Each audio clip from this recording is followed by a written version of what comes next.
next hour or so we're going to talk about a little bit about Kirtan and the culture of Kirtan, Kirtan etiquette, and then, a little practical demonstration of the Mridanga and Kartals. So we'll start with, Radhika. This is my wife Radhika. We travel together.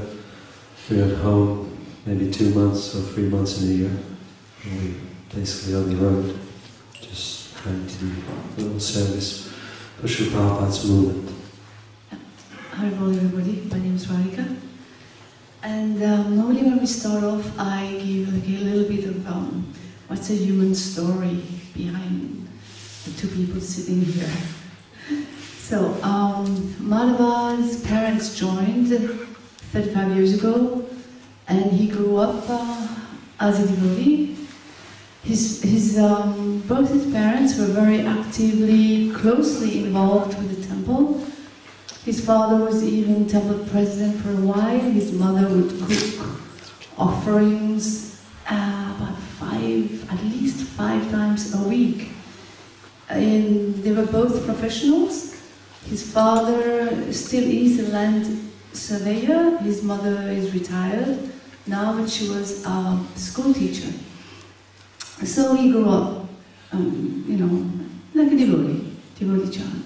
When he was 5, his parents gave him his first Madhava. The brahmacharis would not let him play. Well, very close interaction with devotees.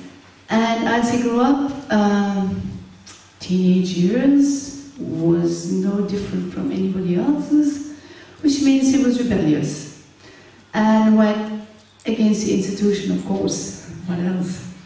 So finally, we don't want to get into too much details. When he was 18, his father, completely desperate, was talked to him, what am I going to do with you? What to do with you? He went to one of the best schools best high schools in Mauritius, and after 14 years old, I think, he was determined to fail everything. He had no interest whatsoever in academics, in anything. And his father was very desperate, and then Madhava told him, send him to Vrindavan, because he had an interest in music. He says he used to go to the discotheque and sit on the bass speakers, just let the music invade his body after taking substances. And so one of the devotees who had just come from Vrindavan told him, there's a 24-hour Kirtan there, and you are interested in music, why don't you go there? So he told his father, send me there. And his parents were pretty disgusted by him by that time. They just sent him there with very little money. So when he arrived in Delhi, I don't think he had money enough to pay for a taxi, so he had to take a bus.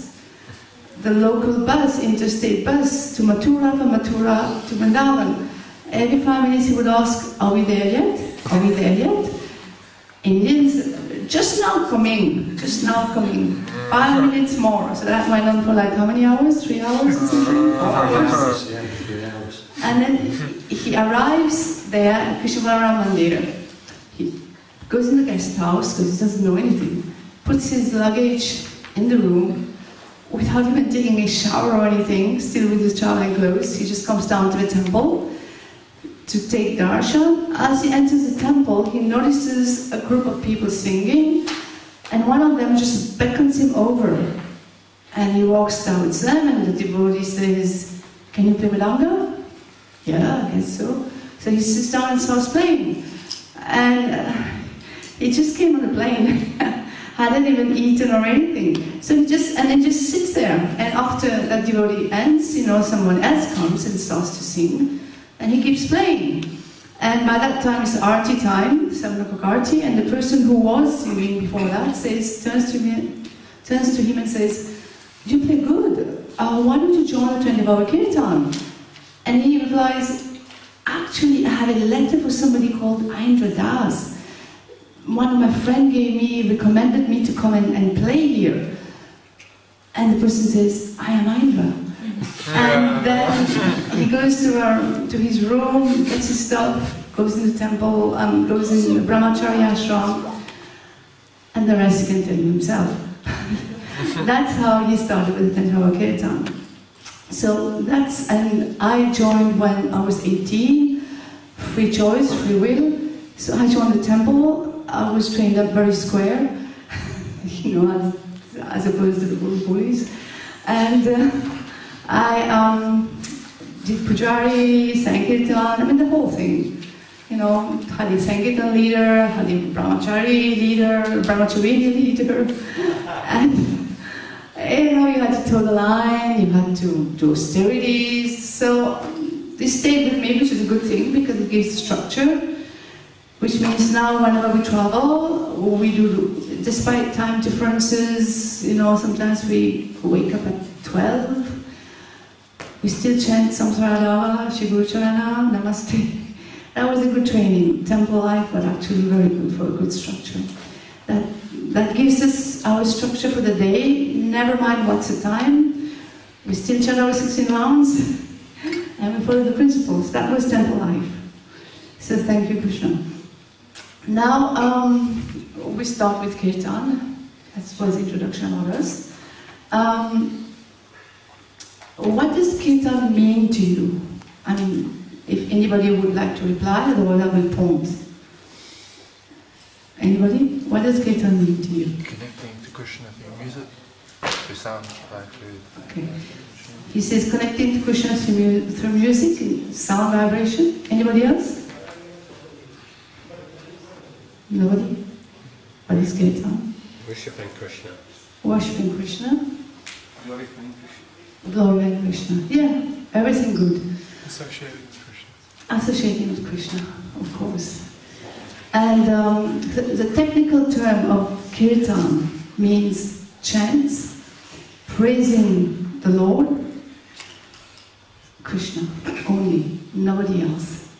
Kirtan, the definition of Kirtan is chanting to praise Krishna only. Not Shiva, not Saraswati, not Durga, not anybody else. Even if you go on Google and you type Kirtan, that's what comes up. And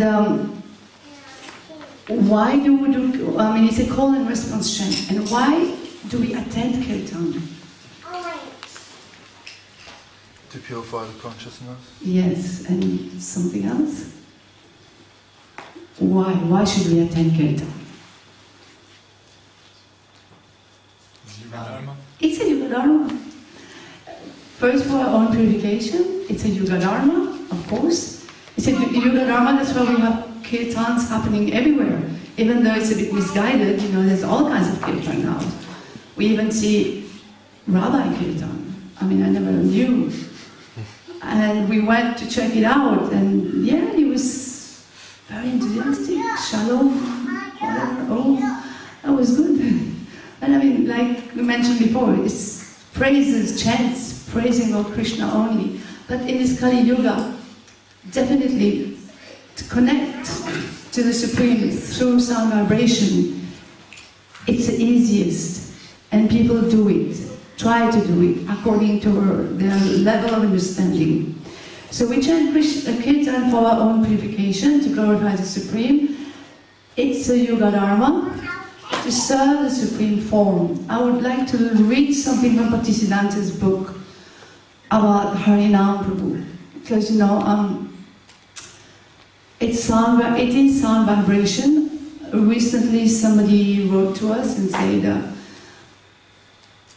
I am fed up to hear that we should only listen to the sound vibration while chanting.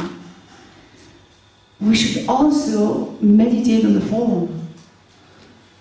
And, well, that was a little bit, yeah, should we? Should we not? What do we do? So, in this book from Bhaktisiddhanta, there is an excerpt about Harinam Prabhu. Oh Harinam Prabhu, you are not featureless. You have lotus feet, lotus face, name, form, qualities, associates, and pastimes. The Upanishads which are the supreme section of the Vedas, constantly perform arati to the tips of your lotus feet. So that sound vibration we are listening to has a form. He's a transcendental supreme person, and by listening to the sound vibration, it's not wrong. The first limb of devotion is Shravana. We have to be able to control that mind. Otherwise, it goes everywhere. We know that, while chanting japa especially. So doing kirtan, sankirtan, because we are all together, it creates a very powerful energy, and we can much easier sort of concentrate on that sound vibration. It's a very, very easy process, but a very difficult practice. Why? Oh Krishna, the mind is more difficult to control than the wind. We're sitting here and the next second is gone away. Hundreds of miles. I'm in New Zealand doing kirtan and my mind has gone to Switzerland. What is it? I mean, did that letter come? Is everything alright? Or the next program in Alachua maybe, somewhere. Thousands of miles away, it goes like the will-o'-the-wisp. Cannot be controlled. But then Krishna says, by constant practice and determination, we just have to keep practicing and not be attached. When it's gone, it's gone. You know, what can I do? We are all covered like smoke with, the fire with smoke, mirror with dust, the embryo of the womb with different layers of that covering. And chanting peels away those layers, and depending on how much has been peeled away, like an artichoke, just take it out like that, to the heart, that much more we will be able to be fixed in kirtan.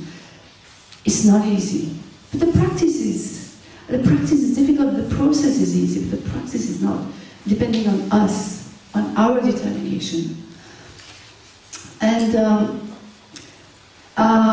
our identity in kirtan, right? When we sit in kirtan, who are we?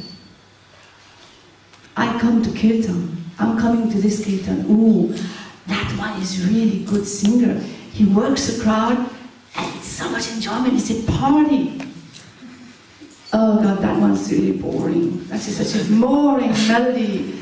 I want to get out, socialize a little bit. Oh, I can hear another party one has started. I want to get in and I'll be able to dance. I am the enjoyer. That's what I'm looking to enjoy.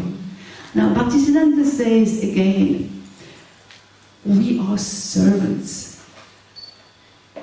We are servants. My mother had a servant when I was still a child, and we can't afford servants anymore. It doesn't exist. I remember, and there were no washing machines during that time, so she had to go outside, to wash outside, and while she was washing, my mother would say, come and cut those vegetables, it's almost time. She would leave everything, quickly come, cut the vegetables, while cut the vegetables, my little sister would fall down, scrape her knees. Oh, she's crying, go and see what happened there. At constant beck and call, that's a servant. You have no desire, you have no identity, you have no wish. You're here, present all the time. There's no past, there's no future. You're just here, a servant. That is what we have to become when we sit in kirtan. Be in the present. Because all we do, most of us, we are either living in the past, hankering, or living in the future. Living in the past, lamenting for past things that went wrong, for good things that have gone by, for things that I wish I could change. I'm lamenting all the time. Or living in the future, hankering for the promise of that good result. Do we live in the present? Mostly not. Now, when we sit down in Kirtan, to do that Kirtan, we try. We try. That's what it means to control the mind whenever it goes and bring it here to the sound vibration of the Hare, Krishna and Rama names. It means we forget everything else and we are here in the present. Very difficult again. Because we've been conditioned so much, many lifetimes. But we have to try. Otherwise, there is no hope. Now when we sit down in Kirtan also, we hear, right? I will just try a little experiment. Voice is not too good. I had ice cream. Hare Krishna, Hare Krishna, Krishna Krishna, Hare Hare, Hare Hare Rama, Hare Rama, Rama Rama, Hare Hare. Anybody noticed anything? Extra. When? Where? In the first. Yeah. In the first one. Now you have no idea. When we sing, yeah, in many places. Not this melody, many other melodies, sometimes it lends itself to maybe an extra Hare, sometimes 4 Ramas is one melody. And collectively, the chorus repeats 3 Hares, 4 Ramas. And despite screaming on the microphone, you are singing 1 too many Hares or 2 too many Ramas. It takes about 3 or 4 times. It's like automatic, it's not conscious. We have to be attentive. Shravanam, listen to the lead singer, because sometimes also somebody sings the same melody a little bit differently than is normally sung. But because the audience is used to that particular melody that is normally sung, nobody pays attention. We have to consciously hear and then consciously repeat. Our mind is used to being lazy, totally lazy. We have to wake up that mind. Bhaktisiddhanta Saraswati Thakur says, the only way we can hear the Maha Mantra is through the eyes, through the ears of the soul. Because when we can come to the stage of hearing through the ears of the soul, that's when we can start to see the pastimes of Lord Krishna. Because he also mentions there's no need to even read anything extra. Everything will be revealed in the Maha Mantra. But we have to peel away those layers. And that starts right here, that work. It's a lot of work. It's not easy. We have to constantly, consciously practice. And like I say, we have to learn how to listen to the lead singer and hear ourselves with conscious attention. We have to work hard at subduing that mind. For some of us it's easy, some of us it will be difficult, depending on our nature. We pray and we work. Whether we are successful or not, Krishna, that's up to him. Our effort, that's what counts. Now, over to Madhava. Thank you.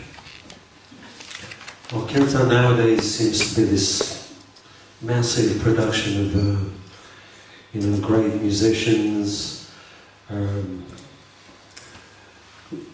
big locations where you can gather so many people, prime time, internet, the whole thing that goes around it, which is good, which is fine if we're using it, to attract people and to propagate Krishna consciousness. But what is real kirtan? And real kirtan, we don't need all these.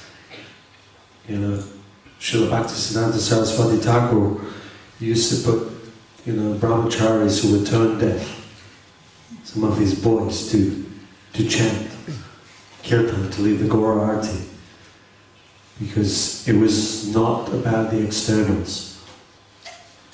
So what is real Kirtan?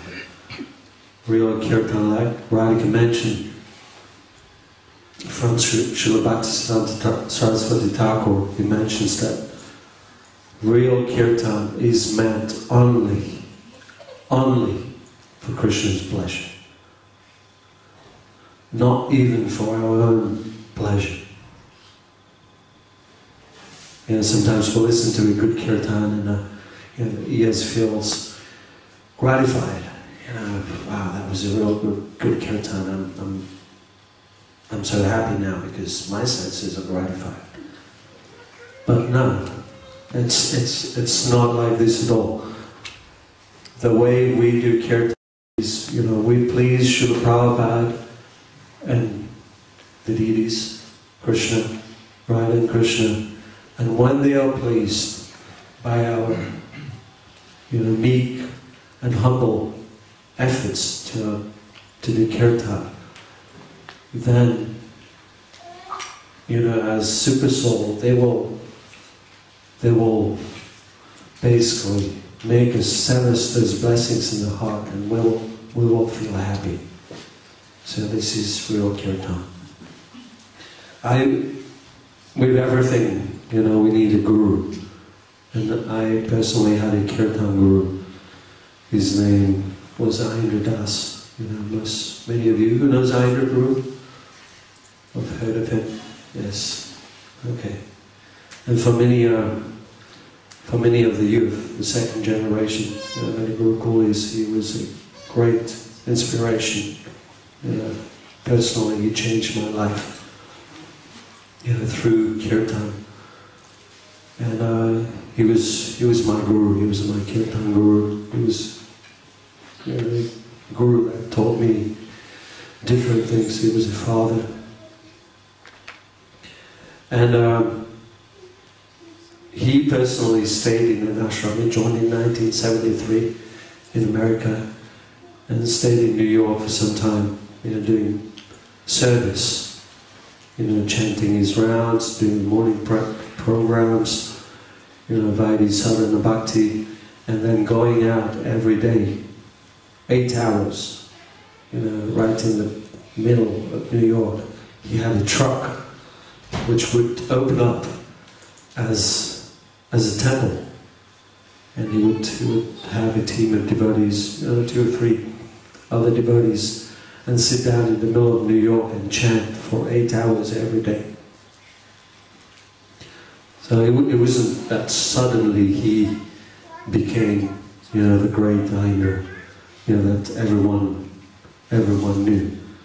But no, he went through, Vaidhi Sadhana Bhakti, following the principles, doing menial service. And when I was in Vrindavan, he came up to my room once and knocked on the door and said, "Madhava, let's go clean the toilets." And I never cleaned toilets before in my life. And I said, no way, I'm not going to go clean the brahmachari toilets. There's no need to keep any description of the toilets at that time. Now it's much cleaner. They've done everything so nicely now. But during those times it was pretty filthy. But he said, "No, this is good for your heart." And I kept on saying, no way. So then he just put on his gamcha, went to his room, got some gloves and a gallon of acid, and was heading towards the toilets. And it just gave me like a couple of minutes to think, who am I to think that I can't go clean the toilets? Look at this. This is my guru. This is my Kirtan guru. He has such a strong faith in chanting, and his heart is being purified by chanting. And why can't I I'm just 18 years old, and I'm just full of ego. You know, I think I'm just mridang player, and I can't get my hands dirty. So then I quickly put on my gamcha, and I joined Indra, you know, in the toilets. And we cleaned for about 3 to 4 hours, and it was one of the best experiences I've ever had. You know, we talk about, you know, cleaning the heart, but this was actually it was a practical experience. And after that, I really felt, you know, the kirtans were much, much better, because my heart was a little purified, not totally purified, but to a certain extent it was a little clean, and kirtan became so sweet, you know, with Indra. So the secret is Trinada Bhisunicena. You know, we have to be humble. Without humility, this is the key secret. Humility. You know, Krishna doesn't need our beautiful voices. I mean, if we compare to the voices of the gopis, we're just frogs. We're not even frogs. You know, frogs in the spiritual world are better. So, Krishna doesn't need our voices or our mridanga playing or, you know, whatever talents that He's given us. You know, those talents, they don't even belong to us. You know, Krishna says in the Bhagavad Gita, He's a ability man. He gives knowledge, He gives intelligence.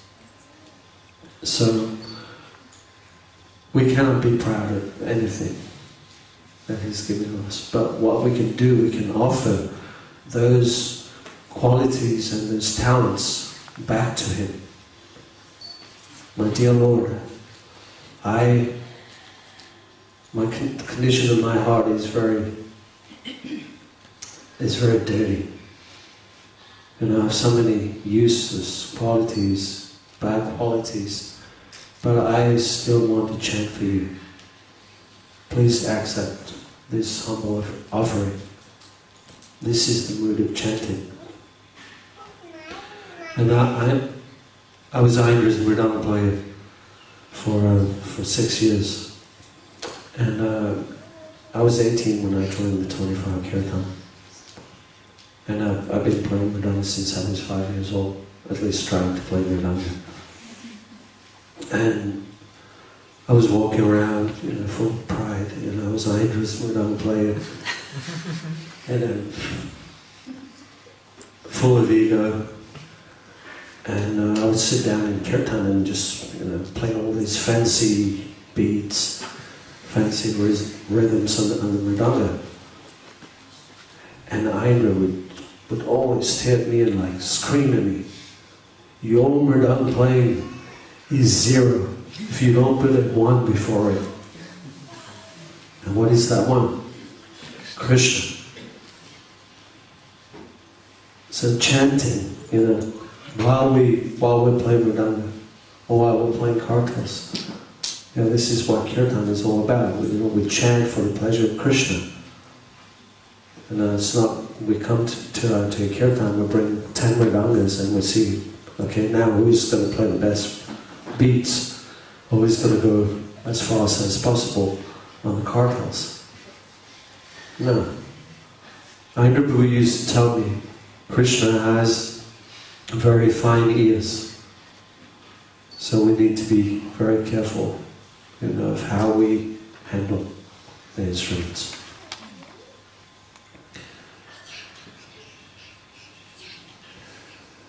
For a year in Vrindavan, I personally chose to do the night shift, what we call the graveyard shift, from 10 o'clock at night to 4:30 in the morning, 6.5 hours.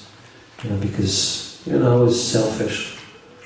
I didn't like crowds, and I just wanted to get away and, you know, be on my own at night. And Indra told me, no, you can't do that shift because you're my mridanga player, I need you. So I was playing from mridanga for Indra during the evening, from 4 to 6, and then I was doing the night shift. And the night shift, it was just 2 devotees, sometimes, I'd be alone. And the first few hours was okay, from 10 o'clock to midnight, at 1 o'clock, it was still okay.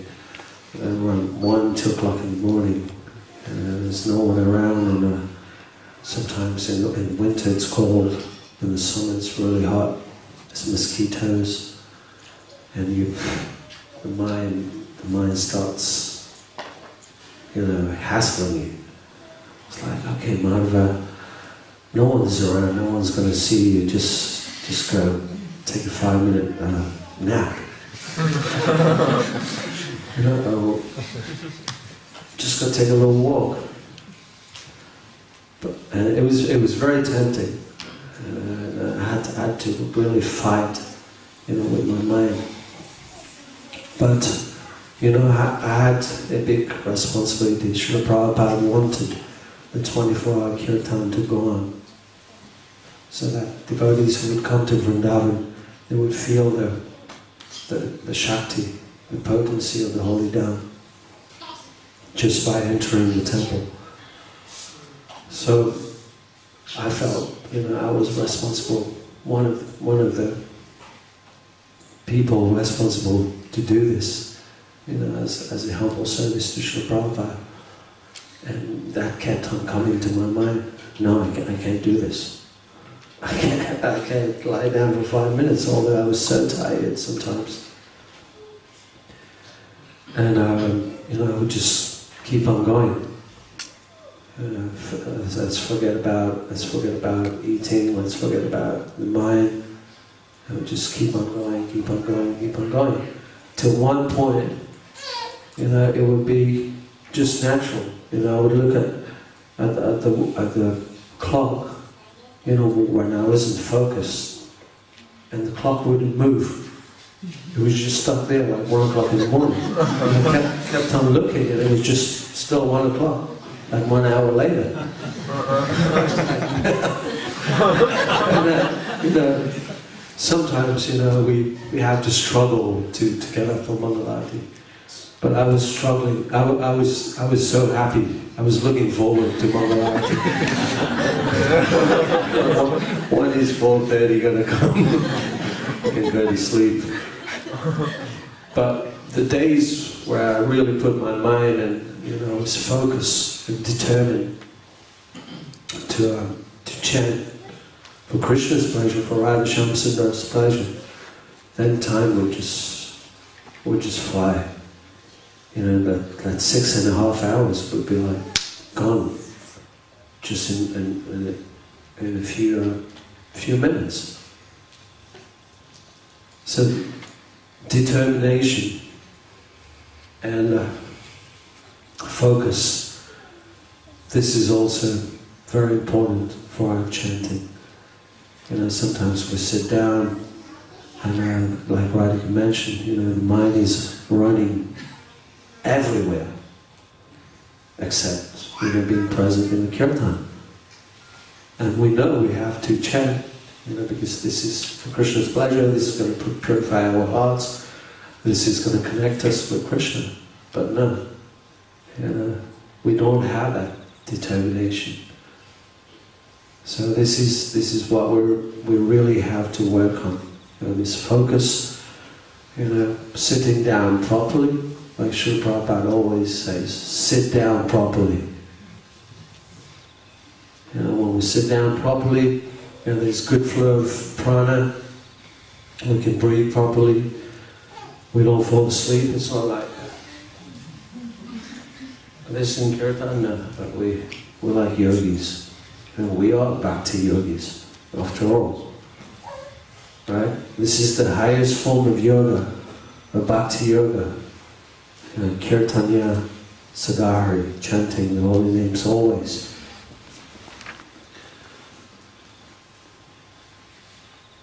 And we had I'll tell you a little story.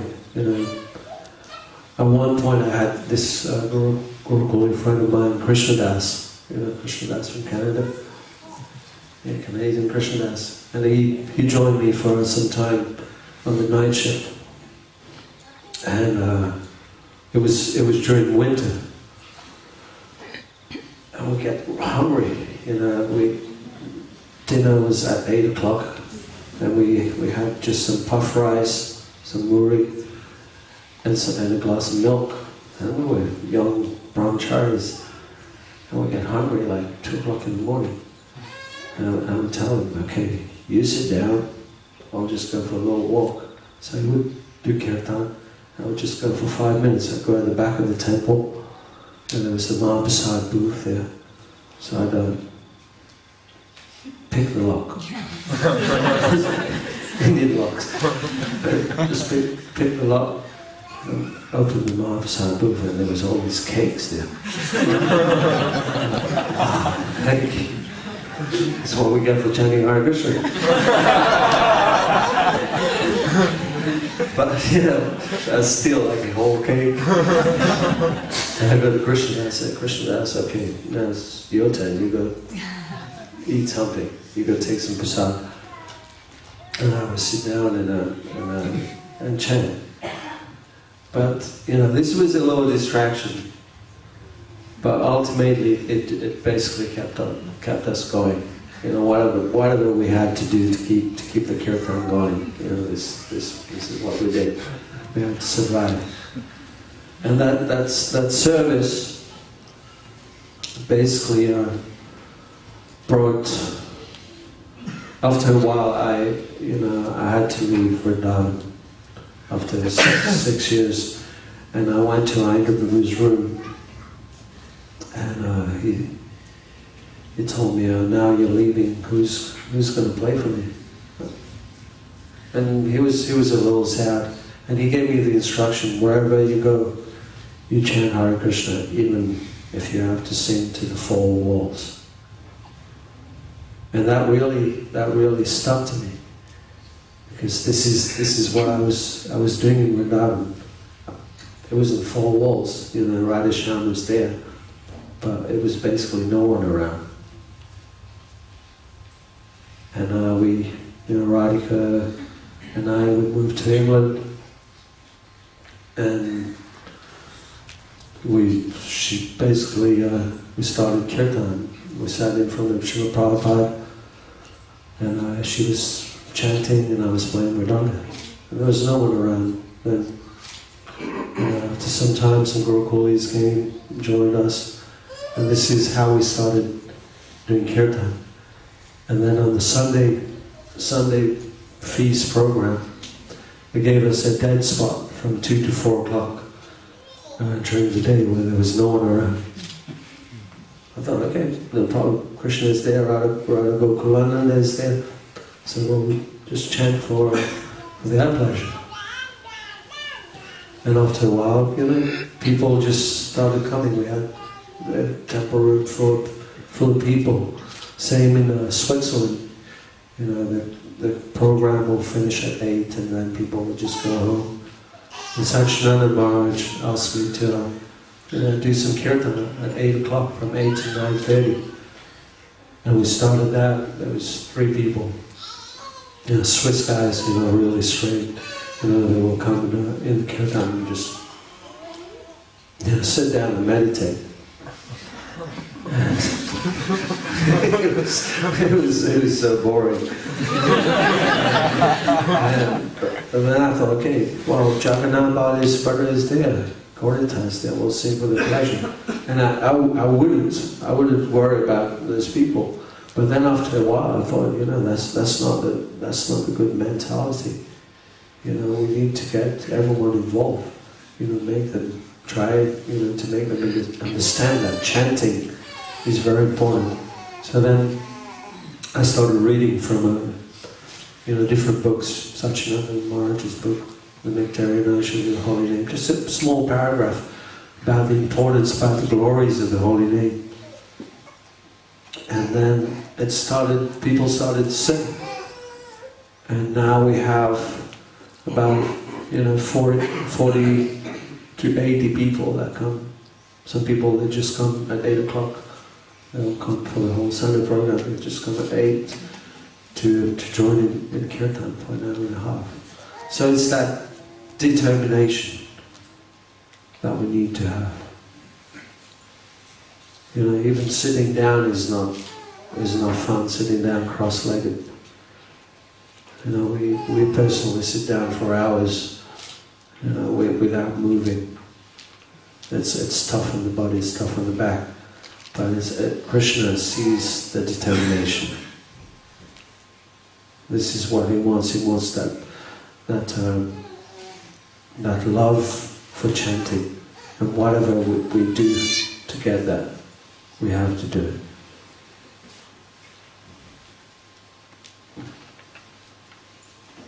Now, let's say we do come to the point where we sincerely chant. We become a sincere chanter. It's a good thing, right? It is a good thing. And you would think, yeah, I've attained that. All troubles are over. That's it. Unfortunately not. Because nice things start to come. Name, fame, followers, adoration. And how do you get rid of things that you like? How to do that? That also is really hard. And all these things, like Prabhupada says, in like a needle, out like a plow. Slowly, slowly, pride start to come. Arrogance, sense of, I am the controller, I am the doer, I made this happen. My God, people were crying in the Kirtan. I am so great. I made that. Very dangerous. That, it's like, whatever you try, Maya, right? Devi Yeshamunamahi, divine energy. Maya Duratya, very, very, very, very hard to overcome.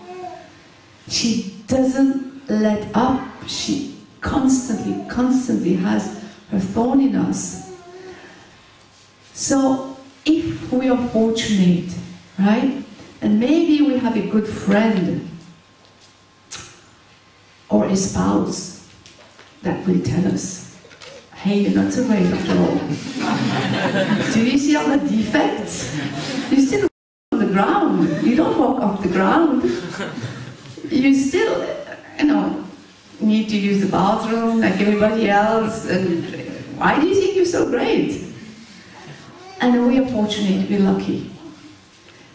If we don't, then it's very unfortunate. It might, once I heard a guru say, when we don't get any troubles, we don't get any problems, no one's bothering us or against us or putting obstacles in front of us, it means we are such a nonsense that not even Maya cares.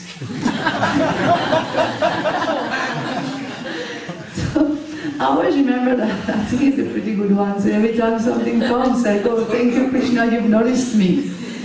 So if somebody tells us of something that goes against us, but that is favorable for spiritual life, thank you, Krishna. So, and if we are really sincere and none of the above has happened, which means a friend or a spouse hasn't helped us, then Krishna does it. Normally the way he does it, he's not, sometimes he's sensitive, Krishna, but sometimes he's not so sensitive. He humbles us in very public ways sometimes, very humbling. But again, it means he has noticed us. And that's a byproduct of sincere chanting. Another byproduct of sincere chanting would be, we've been chanting for 30 years, 40 years, 20 years, whatever, so many years, 2 years, 1 year. Where is my experience? Krishna, where are you? Give me some experience. Beware of cheap thrills. You know, beware of wanting anything, and wanting to feel anything, to see something, to see anything in the mind's eye. Once we were somewhere, and one devotee, actually one older devotee, senior devotee, she was saying that, oh my God, that Kirtan was so amazing. I could really, she said, you know, I could really focus in the Kirtan, and all of a sudden in my mind came Panchatattva, and I could see them like Abhishek glistening, and the way she was saying it, I could feel that was genuine. When we see the Shalagram talking to us, or Krishna giving us prasadam, or whatever, you know, or us in Manjari Bhav, now we have to be careful, very careful, because Bhaktisiddhanta also says there's no need to force remember. Even Prabhupada says things like, this artificial forcing is not good. He even talks about the dancing. Prabhupada, in one lecture I heard, he says, if you feel like dancing, then you get up and dance. If you don't feel, you don't dance. But this artificial forcing is not good. So we don't sort of push the experience. We don't aspire. That's what karmis do. We join as a lowly clerk, and then we want to be the manager. So we join as the bhakta cleaning the toilet, and we want to be the manjari. You know, that's just the same. You know, it's the same principle. We come without a conditioning to spiritual life. But we have to work so hard to be the servant. You know, we write letters, we sign, your humble servant. Really? Humble servant? So easily achieved. We have to work hard to be humble. We have to aspire to be humble. That what attracts Krishna, Dainya, is humility, pridelessness. Is not so easily achieved. When we really think we have nothing of value to present to the world, and we can only be the servant of everybody else. And when we come to that stage of thinking, and we think that thinking like that, we are so fallen. We still are so much more fallen than anybody else. Then we know maybe we have some hope. But it's not easy. And the whole thing is a process. It's a process which earns the notice of Nam Prabhu. And when we try sincerely to be the servant without expecting anything, I mean, yeah, of course, you know, after chanting Hare Krishna for so many years, everybody would like to feel something. But the thing is, we do feel something. Maybe not what we expect to feel, otherwise we wouldn't be going on, would we?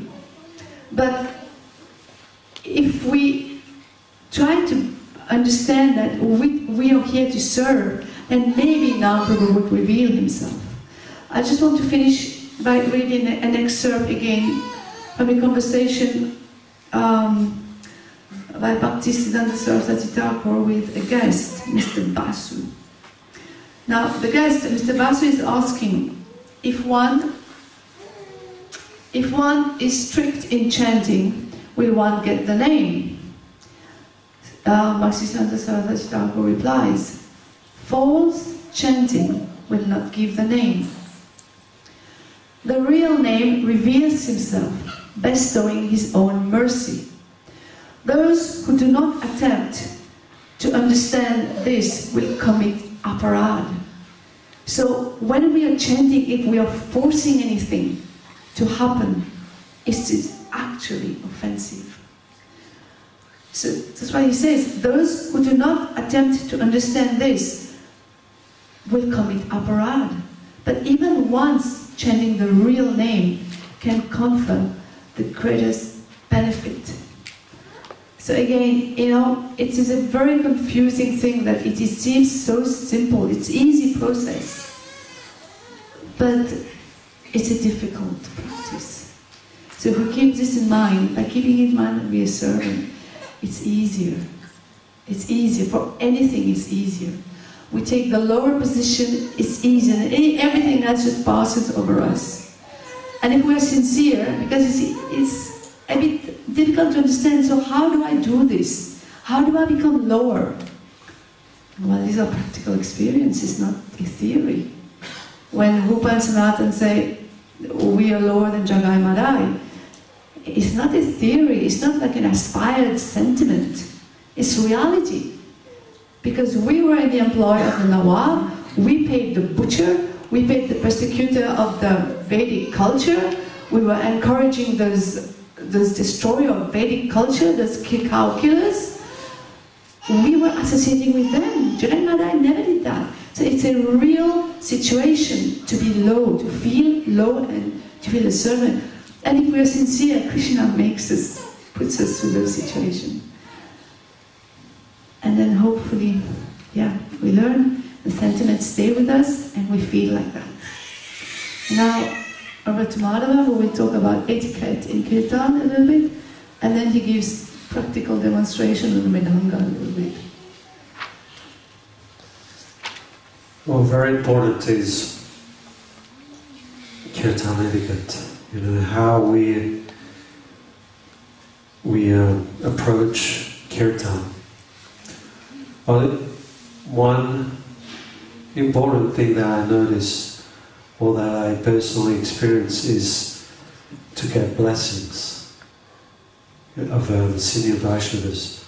Because without those blessings, you know, we can't chant on our own. You know, when I used to be little, you know, there used to be different Vaishnavas that would come at home, and my parents used to ask them, please bless me. So whatever, you know, we're doing right now, you know, traveling and trying to, you know, share Kirtan and trying to please the devotees, serve the devotees by doing Kirtan, is by those blessings of these Vaishnavas. Some of them are still here, some of them have left, but it's those blessings. So without, it's especially for the younger generation, you know, we think we know how to do Kirtan, you know, we know the fancy rhythms, we know the Aindra's melodies, or any other melodies, and we just want to be there in the prime time and just chant. But no, it's very important that we give those senior Vaishnavas, you know, the chance to lead us in Kirtan, because they have so much experience. You know, they have been following for so many years, practicing, you know, Vaidhi sadhana bhakti, doing menial service, and they are convinced that, you know, Harinam Sankirtan is the real thing. So by, you know, being humble, even if you know, that devotee doesn't have the most beautiful voice, you know, but Prabhuji, you know, you've been around for so long, would you like to lead Kirtan for half an hour? You know, when we please, you know, these Vaishnavas, this is when the blessing flows, and then we'll be able to try and chant Hare Krishna.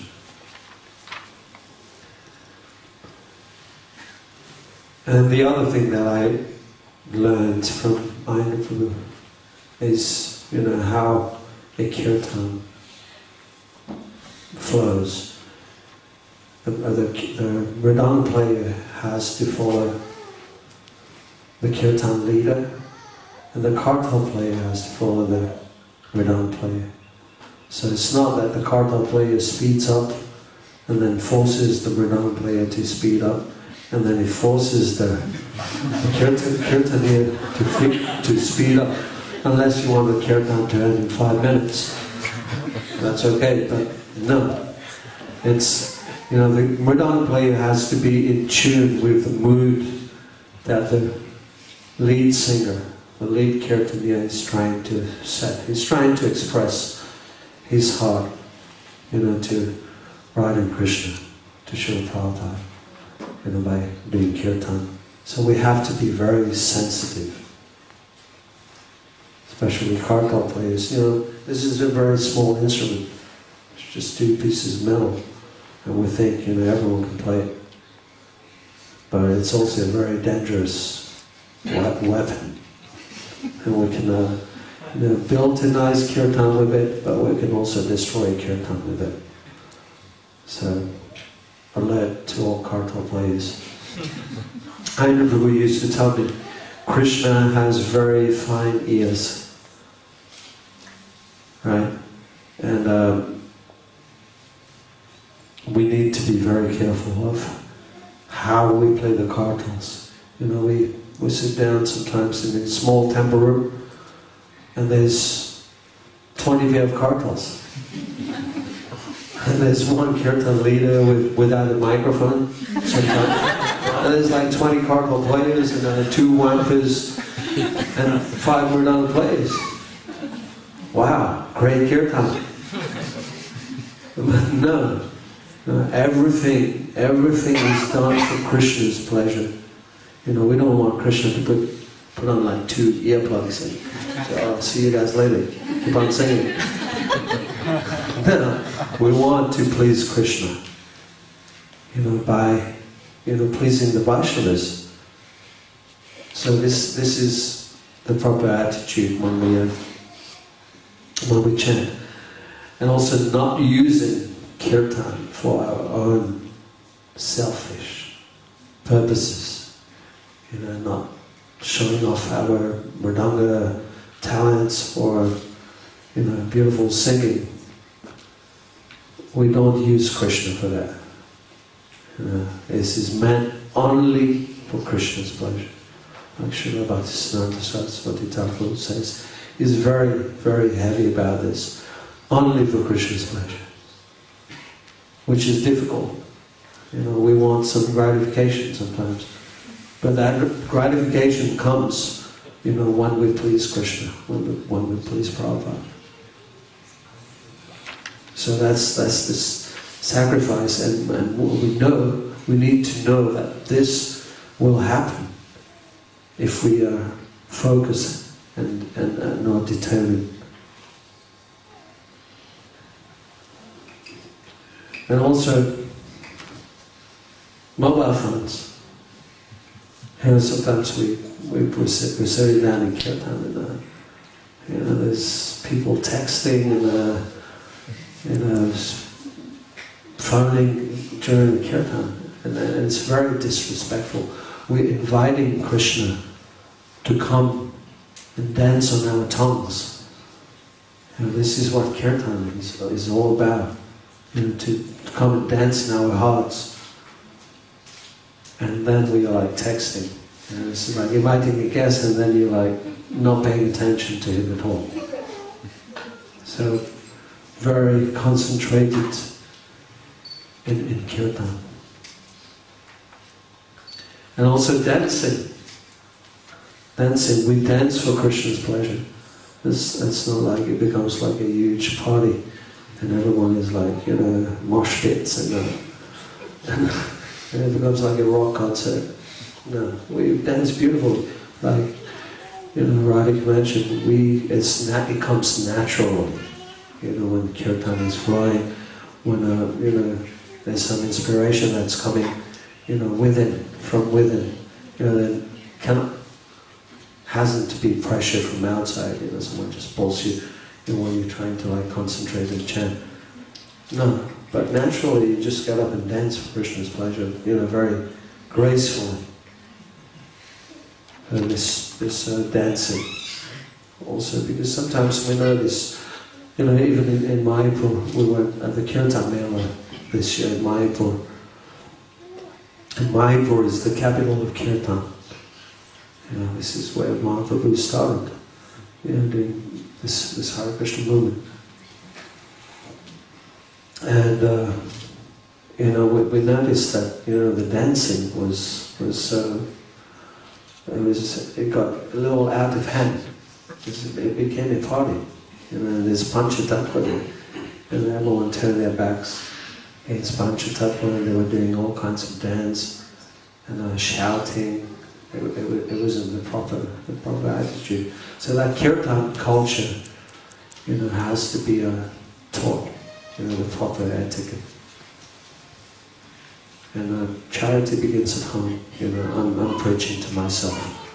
This is the training that I got from my interview. We would totally focus. If I wasn't chanting, he would call me to his room. He would call me sometimes to his room for like 2 or 3 hours and lecture me how I was not the best Mridanga player. For 2 or 3 hours. I mean, normally would just, other devotees would tell you, okay, you're just useless because you're not chanting. But for 2 or 3 hours, I would sit down, I would listen. Now sometimes I would argue, but most of the time I knew he was right. And I would listen, and it would hurt so much because he knew where to press. There's ego points in the heart. He pressed that so hard. I was just 18, 19, and many times I would just burst out crying. But then I took it, seriously, and I tried to put his instructions into practice. And by his mercy, by his grace, by the grace of the Vaishnavas, we were able to now travel and do kirtan. So we'll do a little, if you have any questions, we'll take a few questions before, we do a little Mridanga and Kirtan demonstration. Any questions? Any questions, personal or? Yes. I just have a small question regarding what are those huge kartals called? The wampas. Yeah, just wondering when are they appropriate? Because they seem to become really popular, and there's always someone to get them, and they became a must, sort of. So when are they appropriate? As you was mentioning, starting the ears, sometimes I've been finding myself bringing the earplugs quite often in my bag. So yeah, maybe you could, That's a good idea. I do that sometimes too. Well, the wampas, these were originally used in Mahaprabhu's times. They had wampas, they had bugles, they had horns, they had kartals, they had ankle bells, they had mridanga, they didn't have harmoniums. No bass guitars. But the wampas are, they're definitely not used at the beginning of the kirtan. But the kirtan is slow. When you're starting a kirtan, you can't have, someone playing wampas there. No, but the wampas come in, when the kirtan picks up, when the rhythm picks up, when it's going a little faster, then it has to be, someone has to know how to play. You can't just, smash the wampas. Play very tastefully, and not all the time. Sometimes it's just on the downbeat, one, or on the upbeat. Tastefully, not like 5 wampas. Then it's not good. But it's a good idea. Bring your earplugs. Hare Krishna. Thank you. Sometimes if you've got someone famous coming, and they're a really good singer, and they're coming for the kirtan, you're going to enjoy it. It's going to be beautiful.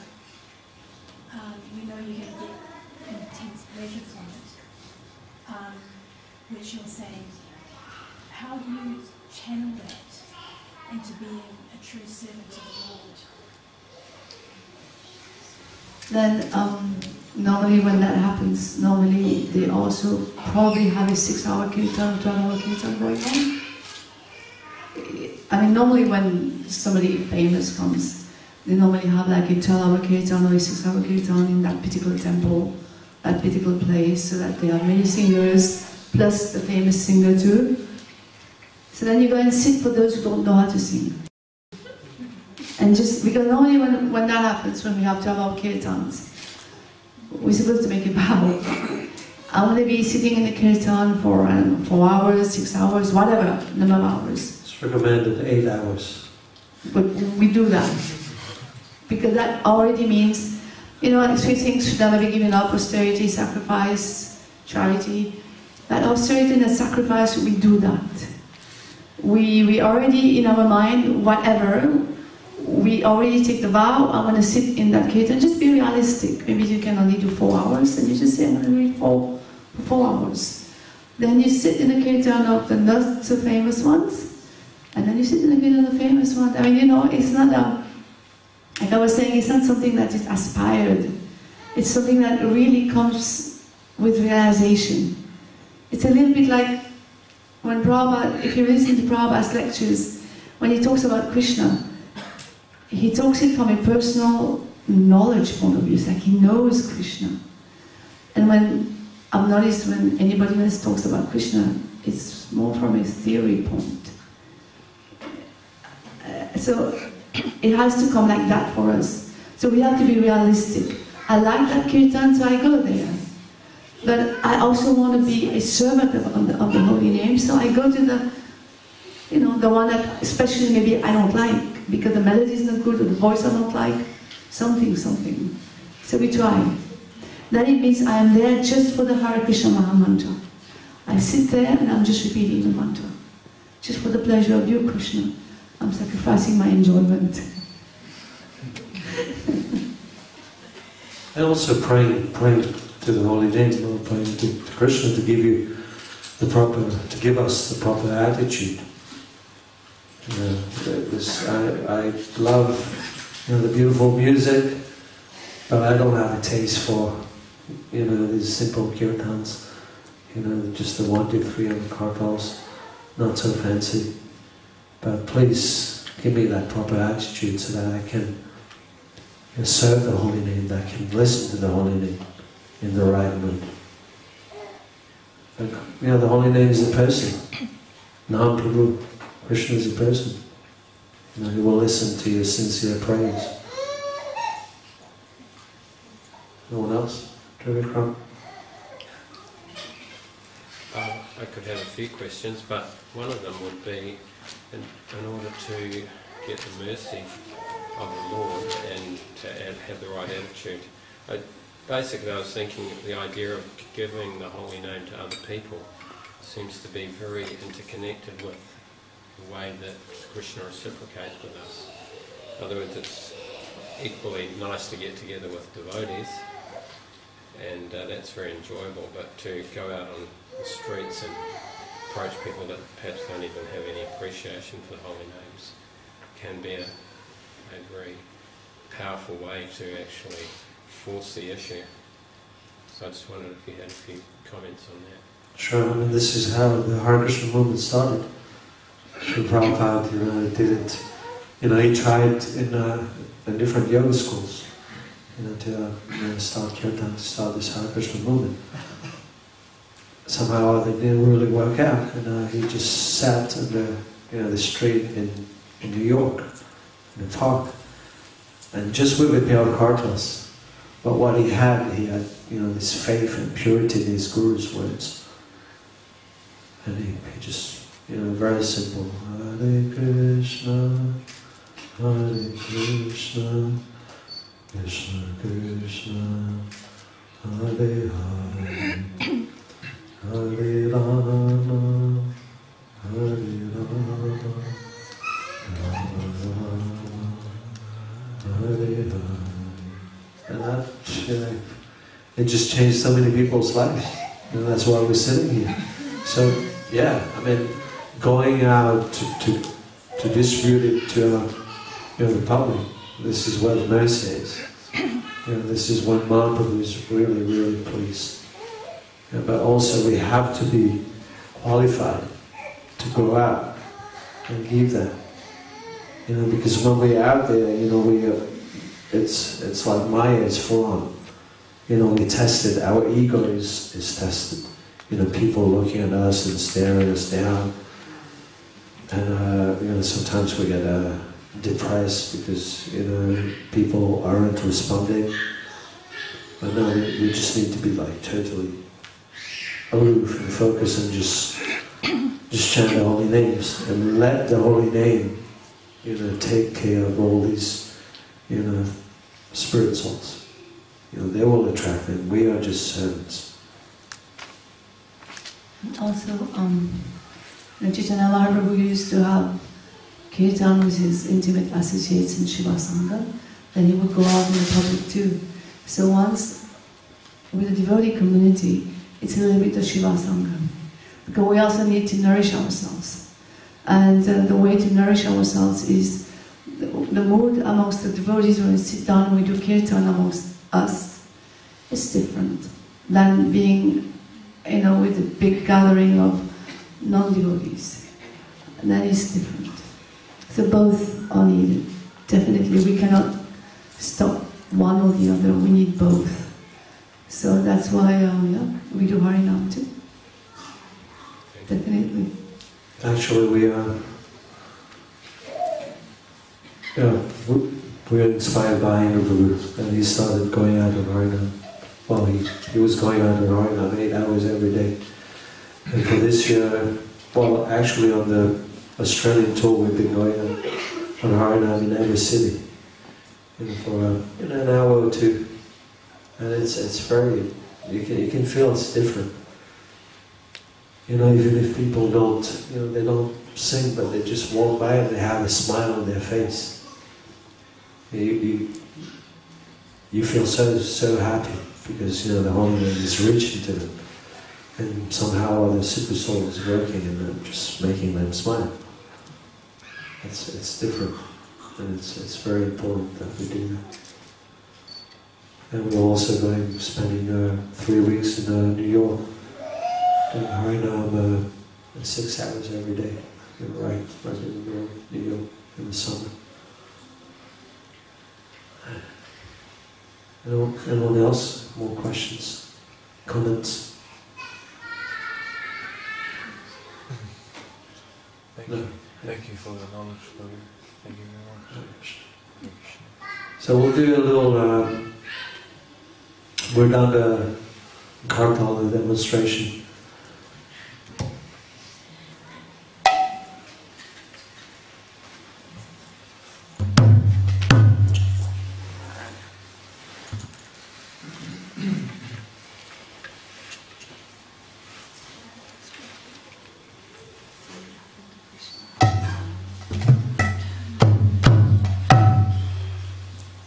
This drum here, let's call it Mridanga, for those of you who don't know.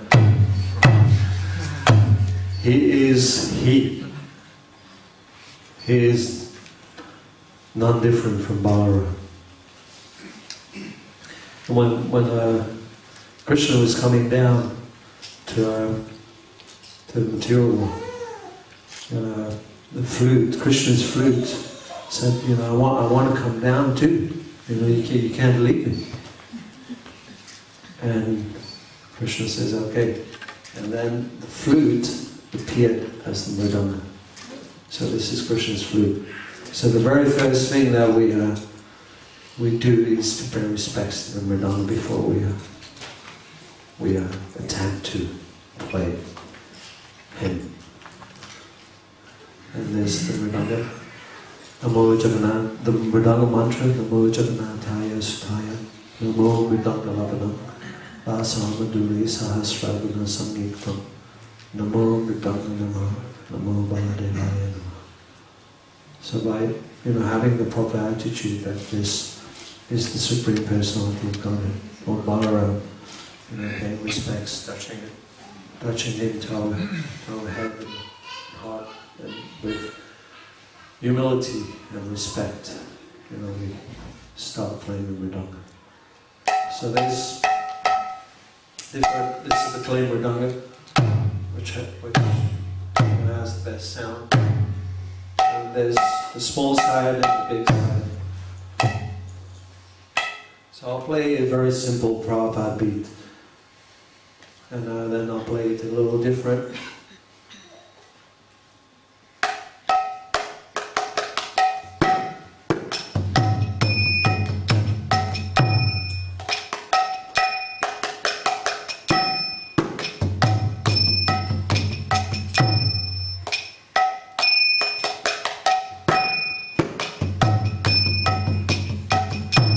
same thing, a little more fancy.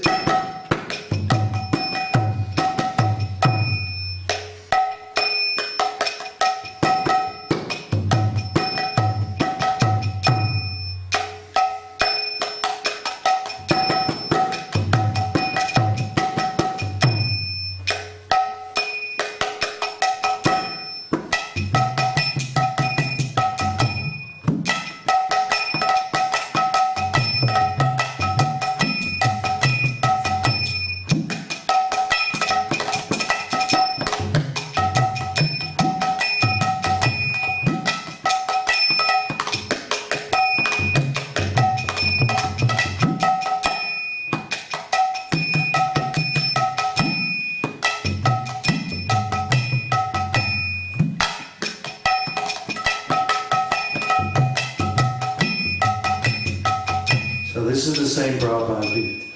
It has a base, very simple, and then from then on you can just add things, but according, it has to fit in the rhythm.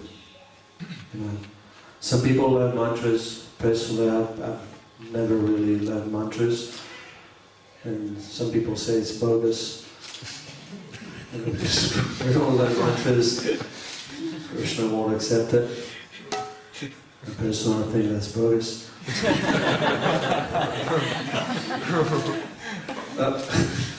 Krishna gives intelligence, so whatever is coming, that's also a gift of Krishna, and especially if we're using it, to praise Krishna, that's even better.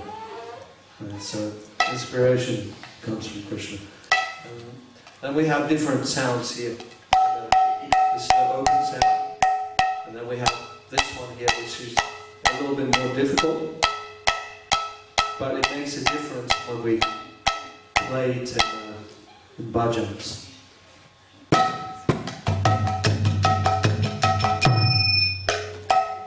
This is the normal one.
Krishna's gift.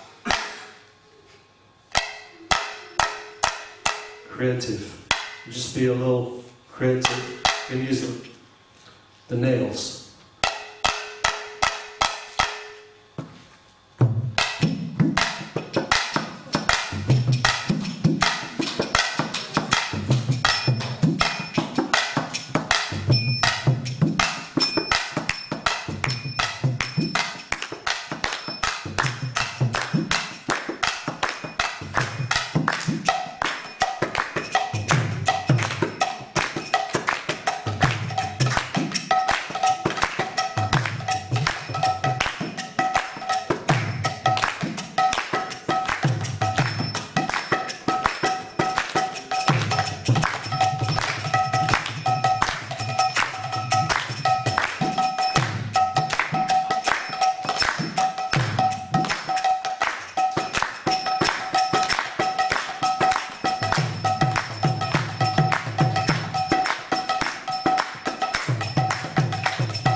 This is years of practice, but everyone can do it.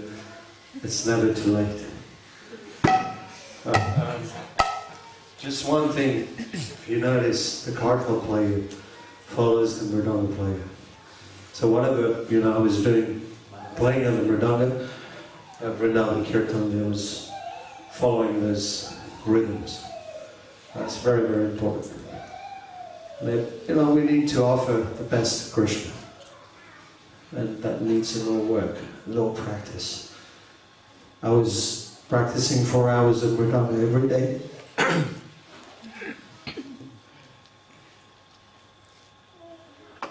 And Vrindavan, and doing 6 hours of Kirtan. So basically 10 hours of mridanga playing every day for about 6 years. Hare Krishna. Thank you everyone for coming.